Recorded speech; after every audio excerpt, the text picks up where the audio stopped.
Hi hello ನಮಸ್ಕಾರ. ನಾನು ನಿಮ್ಮ ಅಭಿಲಾಷ್.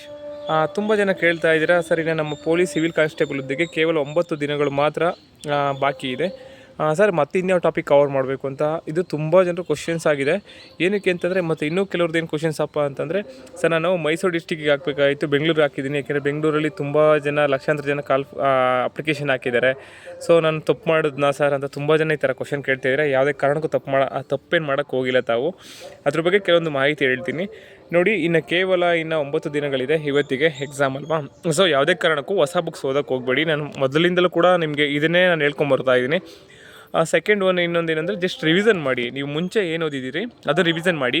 ಅದರಲ್ಲಿ ಎಕ್ಸ್ಪೆಷಲಿ KEAಗೆ ನೀವು ಈಗ ಎಕ್ಸಾಮ್ ಇದೆ, ಈ ಸರ್ಟನ್ ಟೈಮಲ್ಲಿ ಓದಬೇಕು ಅಂದರೆ ಸ್ವಲ್ಪ ಕಷ್ಟ ಆಗುತ್ತೆ. ಏಕೆಂದರೆ ಕ್ವಶನ್ ಪೇಪರು ಯಾವ ರೀತಿ ಬರುತ್ತೆ ಅಂತ ಯಾರೂ ಕೂಡ ಗೊತ್ತಿಲ್ಲ. ಈಗ ಮುಂಚೆ ನಮ್ಮ KSP, ನಮ್ಮ ಕರ್ನಾಟಕ ಸ್ಟೇಟ್ ಪೊಲೀಸ್ ಎಕ್ಸಾಮ್ ಏನು ನಡೆಸಿತ್ತು ಅದನ್ನು ನಾವು ಸ್ವಲ್ಪ ಐಡೆಂಟಿಫೈ ಮಾಡ್ಬೋದಾಗಿತ್ತು. ಈ ಕ್ವಶನ್ಸ್ ಬರುತ್ತೆ ಹೇಗೆ ಅಂತ ಅಂದ್ಬಿಟ್ಟು. ಮತ್ತು ಇನ್ನೊಂದು, ತುಂಬ ಕ್ವಶನ್ಸ್ ರಿಪೀಟೆಡ್ ಬರ್ತಿದ್ದು. ಈಗ KEದಲ್ಲಿ ಖಂಡಿತವಾಗಿ ರಿಪೀಟ್ ಕ್ವಶನ್ಸ್ ಬರೋದು ತುಂಬ ಡೌಟ್ ಇದೆ. ಬರೋದು ಇಲ್ಲ, ಬಂದರೂ ಏನು 1 or 2 ಬರ್ಬೋದು ಅಷ್ಟೇ. ಸೊ ಹಾಗಾಗಿ ಇನ್ನೊಂದೇನು ಗೊತ್ತಾ, ಕೆಲವರು ಪೇಪರ್ ನೋಡಿ ತುಂಬ ಕನ್ಫ್ಯೂಸ್ ಆಗ್ತಾರೆ. ಯಾಕೆಂದರೆ ಈ ಸರ್ ಇದು ಫಸ್ಟ್ ಟೈಮು ಮಾಡ್ತಾ ಇರೋದಲ್ವ, ಸೊ ಹಾಗಾಗಿ ಅಂತ. ಇದರಲ್ಲಿ 2 ಟೈಪ್ಸ್ ಬರ್ತಾರೆ. ಒಂದು, ಈಸಿ ಬತ್ತು ಅಂತಂದರೆ ಎಲ್ಲ ನೋಡಪ್ಪ ತುಂಬ ಈಸಿ ಇದೆ, ಸೊ ಎಲ್ಲರೂ ಪಾಸ್ ಆಗ್ತಾರೆ ಅಂತ ಅಂದ್ಬಿಟ್ಟು ಸುಮ್ಮನೆ ಗೊತ್ತಿದ್ದೀನಿ ತಪ್ಪು ಮಾಡೋ ಒಂದು ಕೆಟಗರಿ. ಇನ್ನೊಂದು ಕೆಟಗರಿ ಏನಪ್ಪ ಅಂತಂದರೆ, ಮತ್ತು ಸರ್ ತುಂಬ ಕಷ್ಟ ಇದೆ, ಇದರಲ್ಲಿ ನಾವು ಪಾಸ್ ಆಗ್ತೀವಿ ಅಂತ ಎಲ್ಲ ಬೇರೆ ಹೊಡೆದು ಬರೋರು ತುಂಬ ಜನ ಇರ್ತಾರೆ. ಅದೊಂದು ಕೆಟಗರಿ. ಈ ಕೆಟಗರಿನ ನೀವು ಅಂದರೆ ಮೀನ್ಸ್ ಆ ಕೆಟಗರಿಲಿ ಯೋಚನೆ ಮಾಡೋಕ್ಕೆ ಹೋಗ್ಬಾರ್ದು. ನಾನು ಓದಿರೋ ಎಫರ್ಟಲ್ಲಿ ನಾನು ಒಳ್ಳೆ ಗುಡ್ ಅಟೆಂಪ್ಟ್ ಕೊಡ್ತೀನಿ ಅಂತ ಹೋಗಿ ಖಂಡಿತವಾಗಿ ನೀವು ಸಕ್ಸಸ್ ಆಗೇ ಆಗ್ತೀರಾ. ಮತ್ತು ಇನ್ನೊಂದು ಜೊತೆಗೆ ಏನು ಅಂತಂದರೆ, ಲಾಸ್ಟ್ ಸ್ವಲ್ಪ ಏನು ಮಾಡಿ ಅಂತಂದರೆ, ಬಜೆಟು ಮತ್ತು ಇನ್ನು ಎಕನಾಮಿಕ್ ಸರ್ವೆ, ಇವೆರಡು ಸ್ವಲ್ಪ ಬುಕ್ಸ್ ಎಲ್ಲ ಓದೋಕ್ಕಾಗಲ್ಲ ಯಾಕೆಂದರೆ ಟೈಮ್ ಇಲ್ವಲ್ಲ. ಸೊ ಹಾಗಾಗಿ ಅಮರೇಶ್ ಪೋತ್ನಾಳ್ ಅಂತ ಒಬ್ಬರು ವೀಡಿಯೋ ಮಾಡಿಬಿಟ್ಟಿದ್ದಾರೆ ಯೂಟ್ಯೂಬಲ್ಲಿ. ಅಮರೇಶ್ ಪೋತ್ನಾಳ್ ಅಂತ ಅಂದ್ಬಿಟ್ಟು ಅವರು ಬಜೆಟು ಮತ್ತು ಎಕನಾಮಿಕ್ ಸರ್ವೆ ಬಗ್ಗೆ ಕೆಲವೊಂದು ವೀಡಿಯೋಗಳಿದೆ. ಆ ವೀಡಿಯೋಗಳನ್ನ ಒಂದು ಸ್ವಲ್ಪ ನೋಡ್ಕೊಂಡು ಹೋಗಿ. ಯಾಕೆಂದರೆ ಕ್ವಶನ್ಸ್ ಅಲ್ಲಿಂದಲೂ ಕೂಡ ರೈಸ್ ಆಗುತ್ತೆ. ಸೊ ಮತ್ತು ಇನ್ನೊಂದೇನು ಅಂತಂದರೆ, ಇನ್ನೂ ಕೆಲವರು ಸರ್ ನಮಗೆ ಗೊತ್ತಿರಲಿಲ್ಲ, ಈಗ ನಾವು ಬೆಂಗಳೂರಿಗೆ ಇಷ್ಟು ಜನ ಆಗ್ತಾರೆ ಅಂತ ಗೊತ್ತಿರಲಿಲ್ಲ, ಬೆಂಗಳೂರಿಗೆ ನಾವು ಆಗ್ತಲೇ ಇರಲಿಲ್ಲ. ಯಾಕೆ ಅಂತಂದರೆ ನಾವು ಪೋಸ್ಟರ್ಸ್ ಜಾಸ್ತಿ ಇದೆ ಹಂಗೆ ಅಂದ್ಬಿಟ್ಟು ಆಗ್ತಾವೆ. ಅಲ್ಲಿ ನೋಡಿದ್ರೆ 2.5 ಲಕ್ಷ ಅಲ್ಲಿಗೆ ಅಪ್ಲಿಕೇಶನ್ ಹಾಕಿದ್ದಾರೆ ಅಂತ. ಇದೊಂದು ತುಂಬ ಜನ ಕ್ವಶನ್ಸು ನನಗೆ ಕೇಳ್ತಲೇ ಇದ್ದೀರಾ ನೋಡಿ. ಇನ್ನೂ ಒಂದು ಏನಂತಂದರೆ, ಇನ್ನೊಂದು ಯಾರೋ ಕೆಲವರು ಅದನ್ನು ಡಿವೈಡ್ ಮಾಡಿಬಿಟ್ಟಿದ್ದಾರೆ, ಎಷ್ಟೆಷ್ಟು ಪೋಸ್ಟಿಗೆ ಕಾಂಪಿಟೇಷನ್ ಇದೆ ಅಂತ ಅಂದ್ಬಿಟ್ಟು. ಸೊ ಅದರಲ್ಲಿ ನಿಮಗೆ ಗೊತ್ತಾಗುತ್ತೆ ಎಷ್ಟೇ ಅಪ್ಲಿಕೇಶನ್ ಬಿದ್ದಿದ್ರು ಕೂಡ ಮ್ಯಾಕ್ಸಿಮಮ್ಮು ಅಂತ ಅಂದ್ರೂ 100 4 or 5 ಇರ್ಬೋದು ಅಷ್ಟೇ ಕಾಂಪಿಟೇಷನ್ನು, ಅಂದರೆ ಒಂದು ಪೋಸ್ಟರ್ಸ್ಗೆ. ಸೊ ತಾವು ಹೆದರಿಕೊಳ್ಳೋಕ್ಕೇನು ಹೋಗಬೇಡಿ. ಮತ್ತು ಇನ್ನೊಂದು ಏನು ಹೇಳಬೇಕು ಅಂತಂದರೆ, ಎಕ್ಸಾಮ್ಗೆ ಆಲ್ರೆಡಿ ಎಕ್ಸಾಮ್ ಡೇಟ್ ಟೈಮು ಕೂಡ ಫಿಕ್ಸ್ ಆಗಿದೆಯಲ್ಲ. ಸೊ ಅದೇ ಟೈಮಲ್ಲಿ ಸ್ವಲ್ಪ ಕೆಲವರು ನಿದ್ದೆ ಮಾಡೋದು ಜಾಸ್ತಿ. ನಾನು ಬೆಳಗ್ಗೆ ಎದ್ದ ತಕ್ಷಣ ನಿದ್ದೆ ಮಾಡಿ ಪ್ರಾಕ್ಟೀಸ್ ಆಗಿದೆ ಅಂತ ಅಂದ್ಬಿಟ್ಟು ನೀವು ನಿದ್ದೆ ಮಾಡೋಕ್ಕೆಲ್ಲ ಹೋಗಬೇಡಿ ಈ ಟೈಮಲ್ಲಿ. ಸೊ ಸ್ವಲ್ಪ ಸೀರಿಯಸ್ಸಾಗಿ ಓದಿ. ಯಾಕೆಂದರೆ ಇನ್ನು ಒಂದು 7 ದಿನ ಐತೆ.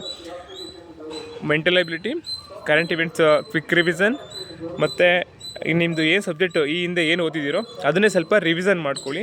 ಮತ್ತು economic survey, budget, Amaresh Potnal ಅಂತ ಒಂದು ಯೂಟ್ಯೂಬ್ ಚಾನಲಲ್ಲಿ ಸ್ವಲ್ಪ ವೀಡಿಯೋಸ್ ಇದೆ, ಅದನ್ನು ಸ್ವಲ್ಪ ನೋಡಿ. ಅದೇನೋ ನಿಮಗೇನೋ ಒಂದು 2 or 3 ಅವರಲ್ಲೆಲ್ಲ ಫುಲ್ ಮುಗಿಯುತ್ತೆ. ಸೊ ಓಕೆ, ಎನಫ್ ಇದು. ಮತ್ತು ಇನ್ನೊಂದೇನೆಂದರೆ, ನಾನು ಎಲ್ಲ ಓದಿದ್ದೀನಿ ಅನ್ನೋ ಒಂದು ಕಾನ್ಫಿಡೆನ್ಸಲ್ಲೇ ಹೋಗಬೇಕು. ಇಲ್ಲ ನಾನು ಅದು ಓದಬೇಕಾಗಿತ್ತು, ಇದು ಓದಬೇಕಾಗಿತ್ತು ಅಂತ ಅಂದ್ಕೊಳಕ್ಕೆ ಹೋಗಬೇಡಿ.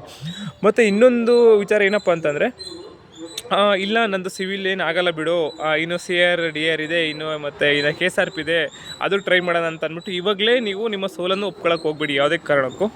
ಓಕೆನಾ. ನಾನು ಸಿವಿಲಲ್ಲೂ ಕೂಡ ಇನ್ನಾಗ್ತೀನಿ, KSRPಯಲ್ಲೂ ಕೂಡ ಇನ್ನಾಗ್ತೀನಿ, ಮತ್ತು CR DRಲ್ಲೂ ಕೂಡ ಇನ್ನಾಗ್ತೀನಿ. 3ರಲ್ಲೂ ಕೂಡ ನನ್ನ ಲೀಸ್ಟ್ ಇದ್ದೇ ಇರುತ್ತೆ ಅನ್ನೋ ಒಂದು ಕಾನ್ಫಿಡೆನ್ಸಲ್ಲಿ ಹೋದರೆ ನೀವು ಖಂಡಿತವಾಗಿಯೂ 1 ಅಲ್ಲ 2 ಎಕ್ಸಾಮಲ್ಲಿ 100% ನೀವು ನಿಮ್ಮ ನೇಮ್ ಹೆಸರು ಕೂರುತ್ತೆ ಲೀಸ್ಟಲ್ಲಿ. ಸೊ ನಾನು ಅದೊಂದು ಹೇಳೋಕ್ಕೆ ಇಷ್ಟಪಡ್ತೀನಿ. ಮತ್ತು ಇನ್ನೂ ಕೆಲವ್ರದ್ದು ಏನಪ್ಪ ಕ್ವಶನ್ಸ್ ಅಂದರೆ, ಸರ್ ಈಗ ನಾವು ಸಿವಿಲ್ ಎಕ್ಸಾಮು ನಾಳೆ ಇನ್ನೊಂದು ವಾರದಲ್ಲಿ ಎಕ್ಸಾಮ್ಸ್ ಬರಿತಾ ಇದ್ದೀವಿಲ್ಲ, ಫಿಸಿಕಲ್ ಯಾವಾಗಿರ್ಬೋದು. ಯಾಕೆಂದರೆ ನಂಗೆ ಸ್ವಲ್ಪ ಆಲ್ರೆಡಿ ಏಜ್ ಆಗಿದೆ. ಸೊ ಹಾಗಾಗಿ ಸ್ವಲ್ಪ ಫಿಸಿಕಲ್ ಪ್ರಾಕ್ಟೀಸ್ ಮಾಡಬೇಕು, ರನ್ನಿಂಗ್ ಅಂತ ತುಂಬ ಜನ ಕೇಳ್ತಾ ಇದ್ದೀರಾ. ಅದರಲ್ಲೂ ಇನ್ನೊಂದು ಹೇಳಬೇಕು ಅಂತಂದರೆ ಮಿನಿಮಮ್ ಅಂತಂದರೆ 1 ಮಂತ್ ಇರುತ್ತೆ. ಯಾಕೆಂದರೆ ವ್ಯಾಲ್ಯೂಷನ್ ಆಗಬೇಕು. ವ್ಯಾಲ್ಯೂಷನ್ ಆಗಿಬಿಟ್ಟು 1:5 ಅಂತೂ ಬಿಡಲೇಬೇಕು. ಸೊ ನಿಮಗೆ ಕಡಿಮೆ ಅಂತಂದರೆ 1 ತಿಂಗಳು ಟೈಮ್ ಸಿಗುತ್ತೆ. ಈ ತಾವು ಯಾರೆಲ್ಲ ಎಕ್ಸಾಮ್, ಮತ್ತು ಇನ್ನೊಂದು ಯಾರೆಲ್ಲ ಎಕ್ಸಾಮ್ ಬರೆದು ಚೆನ್ನಾಗಿ ಆಗಿದೆ ಅಂತ ಅಂದ್ಕೊಂಡವರೆಲ್ಲ ಮ್ಯಾಕ್ಸಿಮಮ್ ನಾಳೆ ಅಂದರೆ ಯಾವಾಗ 2ನೇ ತಾರೀಕು ಏನು ಎಕ್ಸಾಮ್ ಮುಗಿಯುತ್ತಲ್ಲ ಅವತ್ತು ಬೆಳಗ್ಗೆಯಿಂದಲೇ ನಿಮ್ಮನ್ನ ಸ್ವಲ್ಪ ರನ್ನಿಂಗ್ ಎಲ್ಲ ಪ್ರಾಕ್ಟೀಸ್ ಮಾಡೋಕ್ಕೆ ಸ್ಟಾರ್ಟ್ ಮಾಡಿ. ಯಾರು ಸ್ವಲ್ಪ ರನ್ನಿಂಗ್ ಸ್ವಲ್ಪ ಟೈಟು, ನಾವು ಸ್ವಲ್ಪ ಕಷ್ಟ ಅಂತ ಎಲ್ಲ ಹೇಳೋರಿಲ್ಲ. ಮತ್ತು ಕೆಲವರು ಇಲ್ಲ ನಾನು ಸ್ವಲ್ಪ ಚೆನ್ನಾಗಿ ಆಗಿಲ್ಲ ಅಂದರು ಈವನ್ನು ಯಾಕೆಂದರೆ ಇದು ಫಸ್ಟ್ ಟೈಮ್ ಎಕ್ಸಾಮ್ ಆಗಿರೋದ್ರಿಂದ ಕಟ್ ಆಫ್ ಮಾರ್ಕ್ಸ್ ಎಷ್ಟಕ್ಕೆ ನಿಲ್ಲುತ್ತೆ ಅಂತ ಯಾರಿಗೂ ಕೂಡ ಗೊತ್ತಿಲ್ಲ. ಈ ಕಟ್ ಆಫ್ ಮಾರ್ಕ್ಸ್ ಬಗ್ಗೆ ತಲೆನೇ ಕೆಡಿಸ್ಕೊಳಕ್ಕೆ ಹೋಗ್ಬೇಡಿ. ನಿಮ್ಮ ಪ್ರಯತ್ನ ಪ್ರಾಮಾಣಿಕತೆಯಿಂದ ಇರಲಿ. ಜೊತೆಗೆ ಇನ್ನೊಂದೇನು ಹೇಳಬೇಕು ಅಂತಂದರೆ, ಮತ್ತು ಸರ್ ಅವತ್ತಿಂದಲೇ ಪ್ರಾಕ್ಟೀಸ್ ಮಾಡಲಾ ಅಂತ ಇದನ್ನು ತುಂಬ ಜನ ಕ್ವಶನ್ ಕೇಳ್ತಾ ಇದ್ದೀರಾ. ಏಕೆಂದರೆ ನೆಕ್ಸ್ಟ್ CRDR ಎಕ್ಸಾಮ್ಸ್ ಇರುತ್ತೆ, ಅದಕ್ಕೆ ಓದ್ಕೊಳ್ಳೋದು ಬೇಡವಾ ಅಂತಲೂ ಕೇಳಿದ್ದೀರಾ ಆಲ್ರೆಡಿ ನನಗೆ. ಅದಕ್ಕೋಸ್ಕರ ಇದನ್ನು ಹೇಳ್ತೀನಿ. ಏನು ಬೆಳಗ್ಗೆ ಎದ್ದು ಸಿವಿಲ್ ಎಕ್ಸಾಮ್ಸ್ ಬರೆದಿರ್ತೀರಾ, cut off marks depend upon paper ಮೇಲೆ ಇರುತ್ತೆ.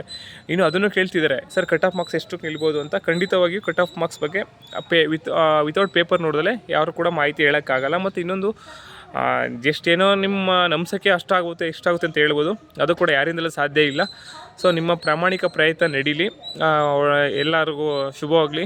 ಸಿವಿಲ್ ಪೊಲೀಸ್ ಕಾನ್ಸ್ಟೇಬಲ್ ಎಕ್ಸಾಮ್ ಚೆನ್ನಾಗಿ ಮಾಡಿ.